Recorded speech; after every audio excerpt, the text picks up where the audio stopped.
Hello and welcome to English Lane. In today's very special episode, we will dive deep into the extraordinary journey of one of the world's most powerful technology companies, NVIDIA. From its humble beginnings in the 1990s to becoming a $4 trillion giant shaping the future of artificial intelligence, graphics, gaming, and supercomputing, NVIDIA's story is a true lesson in innovation, perseverance, and vision. As you listen, you will not only learn about the company's incredible rise, but also improve your English listening skills, vocabulary, and pronunciation. So, sit back, stay focused, and let's begin our 25-chapter journey into the world of NVIDIA. Chapter 1. The Birth of an Idea, 1993. Our story begins in 1993 in Silicon Valley, California. Three visionaries, Jensen Huang, Chris Malachowski, and Curtis Prime, came together with a dream. They believed that computers of the future would not only rely on central processors, but also on a new kind of processor that could handle graphics and parallel computing. This belief laid the foundation of NVIDIA. At that time, personal computers were still primitive compared to today. Games had basic graphics, 3D visualization was limited.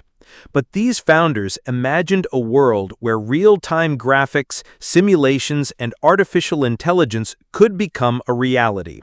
And so, NVIDIA was born with just $40,000 in seed money.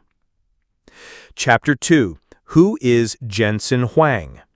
To understand NVIDIA, we must understand its legendary leader. Jensen Huang was born in Taiwan in 1963. His family immigrated to the United States when he was a child. He studied electrical engineering at Oregon State University and later completed his master's degree at Stanford. Before founding NVIDIA, he worked at LSI Logic and AMD. But he always had a bigger vision, to create a company that would redefine computing. Known for his leather jacket and powerful stage presence, Huang became one of the most charismatic and visionary CEOs in the history of technology. Chapter 3. The Early Struggles. The early days of NVIDIA were not easy. Competing against giants like Intel and ATI, the small startup had limited resources. They focused on creating graphics processing units, GPUs, for PC gaming. In 1995, NVIDIA released its first product, the NV1 chip. It was ambitious, combining graphics, audio, and even Sega Saturn compatibility. But it was too complex and did not succeed in the market. Still, this failure taught the founders valuable lessons.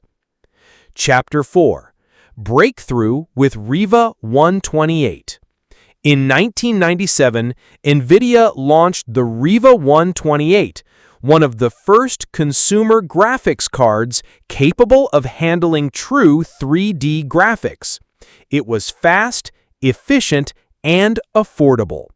This product gained massive popularity among PC gamers and developers.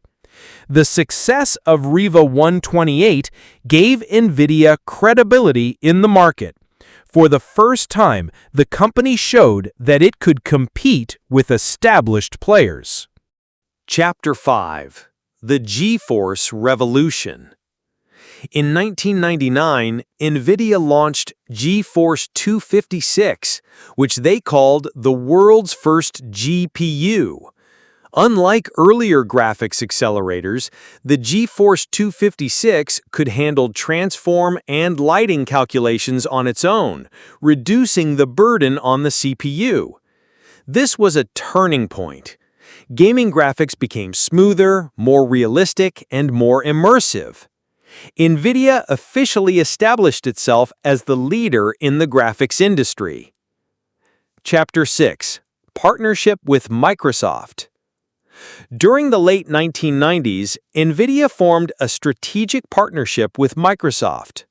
When Microsoft was developing its first gaming console, the Xbox, it needed a powerful graphics solution. NVIDIA was chosen to provide the GPU for the original Xbox, released in 2001. This deal not only brought revenue, but also global recognition. Millions of Xbox consoles carried NVIDIA technology inside. Chapter 7. Going Public and Growing Fast. In 1999, NVIDIA became a publicly traded company on NASDAQ under the ticker NVDA. Investors quickly realized the potential of GPUs, and NVIDIA's stock began to climb. The new capital allowed NVIDIA to expand research, build stronger teams, and push innovation faster than its competitors. Chapter 8. Acquisition of 3DFX. In 2000, NVIDIA made a bold move by acquiring 3DFX Interactive, a legendary company in gaming graphics. 3DFX was once a pioneer with its Voodoo graphics cards, but financial troubles had weakened it. By acquiring 3DFX, NVIDIA eliminated a major rival and gained valuable intellectual property and engineers. Chapter 9. The Rise of CUDA. In 2006, NVIDIA introduced CUDA, Compute Unified Device Architecture. This was revolutionary. CUDA allowed developers to use GPUs not just for graphics, but also for general-purpose computing. This meant GPUs could now accelerate scientific research, weather simulations, medical imaging, and later, artificial intelligence. CUDA transformed NVIDIA from a gaming company into a computing powerhouse. Chapter 10. Competition with AMD. Throughout the 2000s, NVIDIA's main competitor was ATI Technologies, which was later acquired by AMD. The GPU wars brought rapid innovation in graphics cards. Gamers debated endlessly, GeForce or Radeon. NVIDIA responded with continuous improvements, often leading in performance, software, and driver support. Chapter 11. The Tesla line for high-performance computing. In 2007, NVIDIA launched the Tesla line of GPUs, designed specifically for high-performance computing and data centers. This was a strategic step into supercomputing. Tesla GPUs were used by universities, research labs, and governments to solve complex problems like climate modeling, molecular biology, and physics simulations. Chapter 12. Graphics for Entertainment. Meanwhile, NVIDIA's consumer line of GeForce cards dominated PC gaming. Game developers optimized their titles for NVIDIA hardware, and technologies like physics brought more realism to virtual worlds. NVIDIA's GPUs also became essential in animation and Hollywood movies. Films like Avatar and The Avengers used NVIDIA-powered rendering systems. Chapter 13. Mobile Chips and Tegra. In the 2010s, NVIDIA tried to enter the mobile market with its Tegra processors. These chips powered smartphones, tablets, and even devices like the Nintendo Switch. While NVIDIA did not dominate mobile phones, Tegra was a success in gaming devices and automotive systems. Chapter 14. The Automotive Revolution. NVIDIA realized that the future of cars would be autonomous. With Tegra and later Drive PX platforms, NVIDIA entered the automotive industry. Self-driving cars required immense computing power for AI, sensors, and cameras. NVIDIA became a leading provider of AI chips for companies like Tesla, Mercedes-Benz, and Audi. Chapter 15. The Deep Learning Boom. Around 2012, deep learning and neural networks started gaining momentum.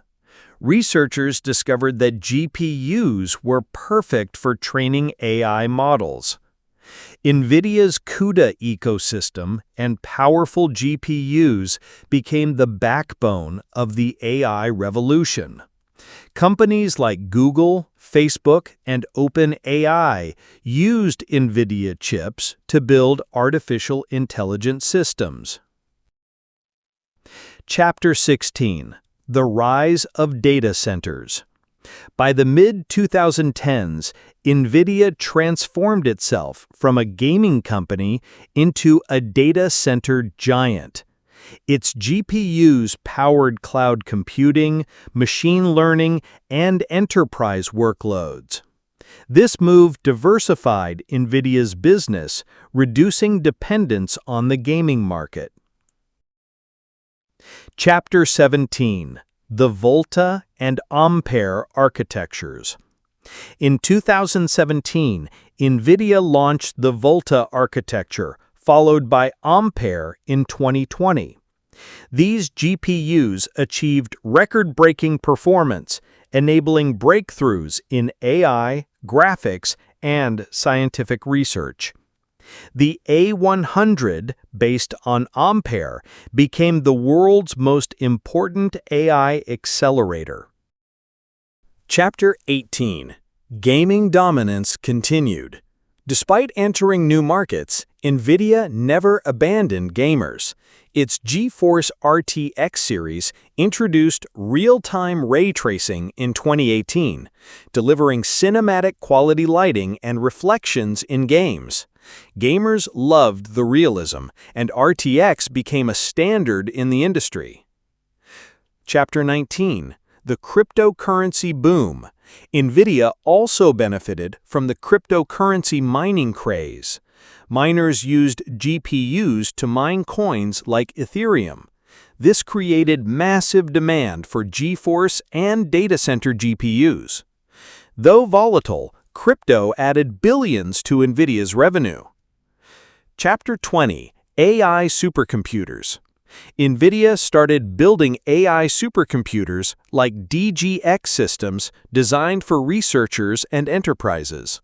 These machines could perform trillions of calculations per second.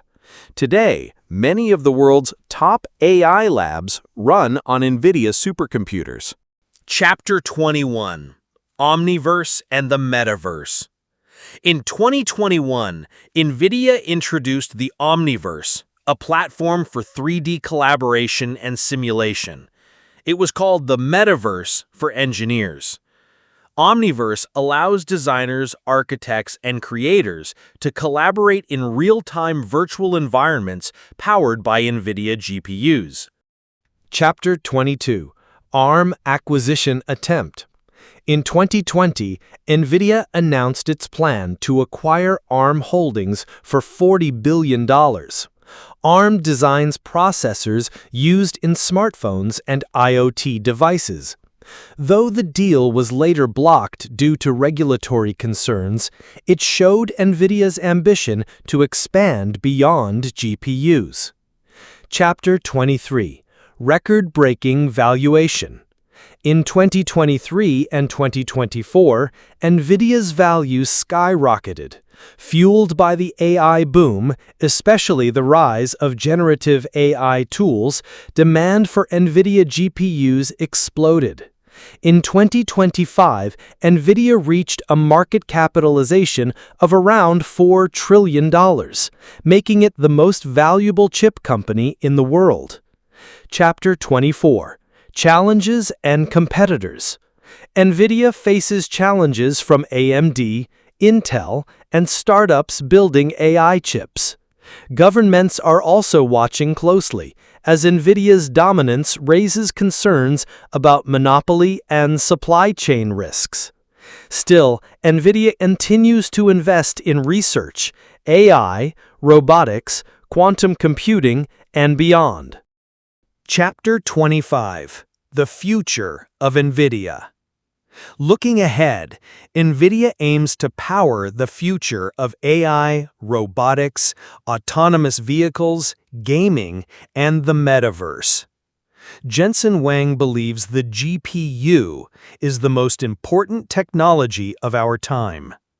With innovation at its core, NVIDIA is likely to remain one of the most influential companies shaping our digital future. Outro. And that concludes our journey through the story of NVIDIA. From a small Silicon Valley startup to a $4 trillion global leader, NVIDIA's rise is nothing short of extraordinary. We hope you enjoyed this story and also improved your English listening and pronunciation. If you found this video helpful, don't forget to like, comment, and subscribe to English Lane for more inspiring stories and English learning content.